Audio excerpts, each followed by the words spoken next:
Good morning students.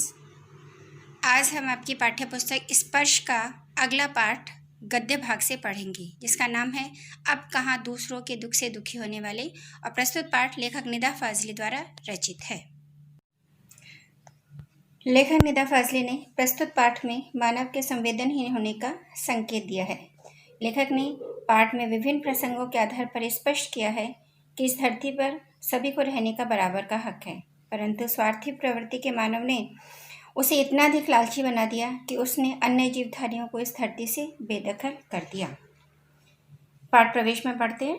कुदरत ने धरती उन तमाम जीवधारियों की लता फरमाई थी जिन्हें खुद उसी ने जन्म दिया था, लेकिन हुआ यह है कि आदमी नाम के कुदरत के सबसे अजीम करिश्मे ने धीरे धीरे पूरी धरती को अपनी जागीर बना लिया और अन्य तमाम जीवधारियों को दरबदर कर दिया, है ना। यानी कि अभी पता ही था आपको कि सभी जीव जंतुओं को मनुष्य के बराबर ही इस धरती पर रहने का अधिकार था, लेकिन मनुष्य ने क्या किया, स्वयं अपना कब्जा, अपना अधिकार इतना अधिक कर लिया, इतना अधिक बढ़ा लिया कि उसने अन्य जो जीवधारी थे, चाहे वो पशु पक्षी हों या अन्य कोई, उन सभी को उसने एक तरफ कर दिया।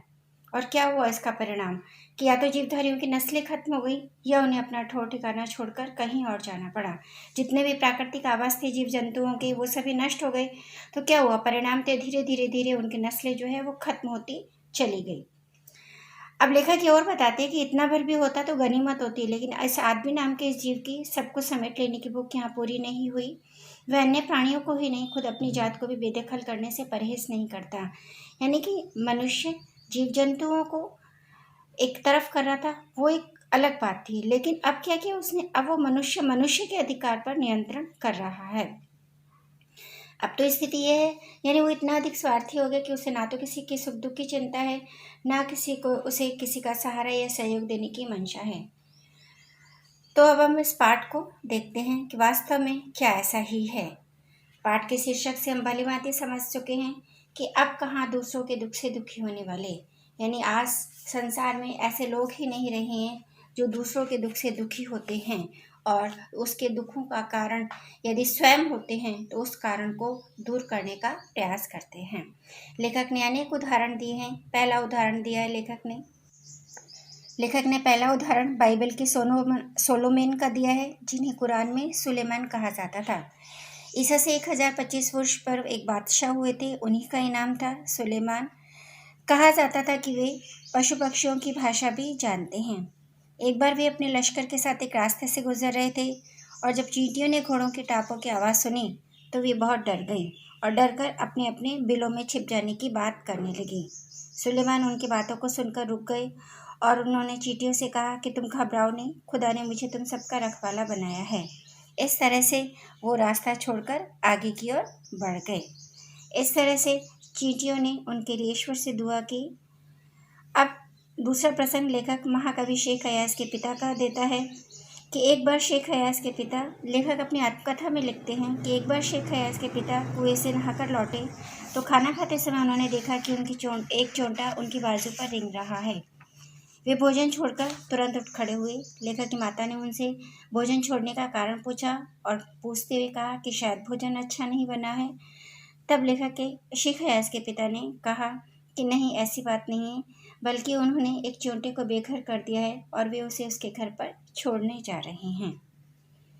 अब तीसरा उदाहरण लेखक नूह नामक पैगंबर का देते हैं, जिनका जिक्र बाइबल में मिलता है। एक बार उन्होंने एक घायल कुत्ते को देखा और उस घायल कुत्ते को देखकर उन्होंने उसे धुतकार दिया।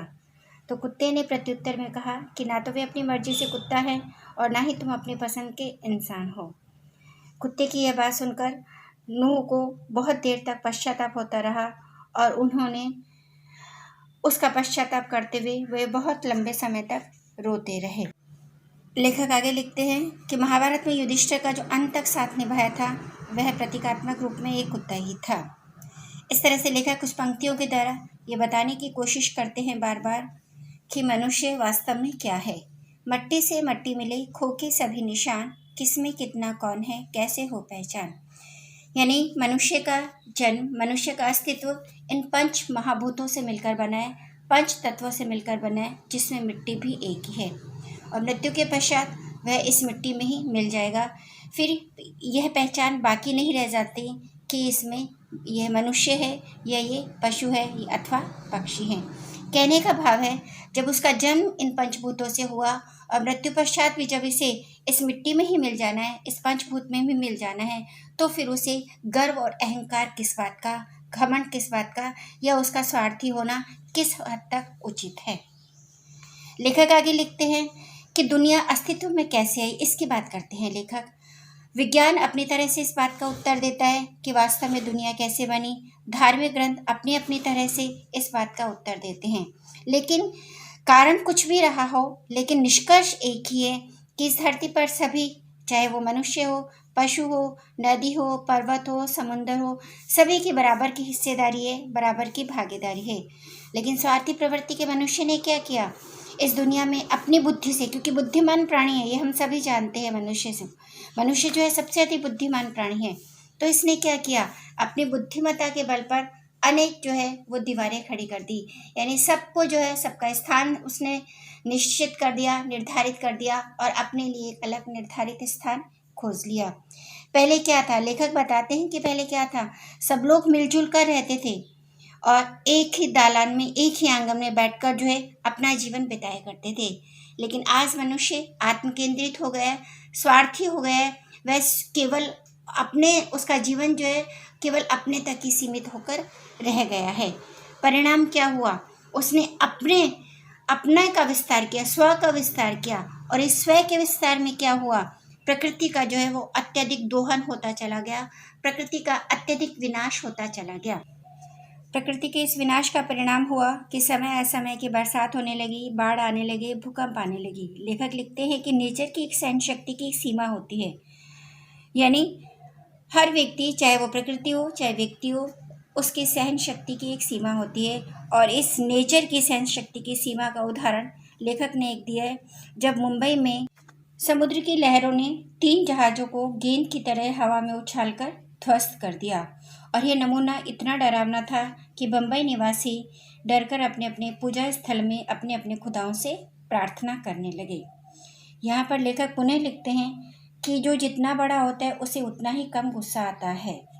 यानी भाव यह है कि मनुष्य जितना बड़ा होता है उसका हृदय भी उतना विशाल होता है, और उसकी विशालता में सहनशीलता तथा सामंजस्य का गुण होता है, और उसे क्रोध बहुत कम आता है। किंतु जब उसकी सीमाओं का उल्लंघन होने लगता है तो वह उसका परिणाम अत्यंत भयंकर होता है। ये उदाहरण जो है वो लेखक इसी बात को दर्शाते हुए देते हैं। इसके बाद लेखक लिखते हैं, अपनी माँ का उदाहरण देते हुए लिखते हैं, क्योंकि लेखक की माँ कहती थी कि संध्या के समय आंगन के पेड़ों से पत्ते नहीं तोड़ने चाहिए, क्योंकि पेड़ रोएंगे। दिया बत्ती के समय वे फूलों को तोड़ने के लिए मना करती थी, क्योंकि उनका ऐसा मानना था कि फूल बददुआ देते हैं। उनका एक और कहना था कि यदि दरिया पर जाओ, यानी समुद्र किनारे, नदी के किनारे जाओ, तो उसे सलाम करो, यानी उसे प्रणाम करो, उसका अभिवादन करो। कबूतर को सताने के लिए वे मना करती थी, क्योंकि उनका मानना था कि कबूतर जो है वो हज़रत मोहम्मद साहब को बहुत प्रिय हैं। इस तरह से लेखक अनेक उदाहरणों के द्वारा ये बताने का बार बार प्रयास करता है कि उस समय के लोगों में प्रकृति के प्रति, जीव जंतुओं के प्रति दया की भावना थी, करुणा की भावना थी, परोपकार की भावना थी, अपनत्व की भावना थी।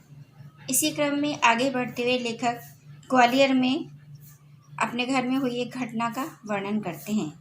लेखक के घर के रोशनदान में एक कबूतर के जोड़े ने अपना घोंसला बना लिया था।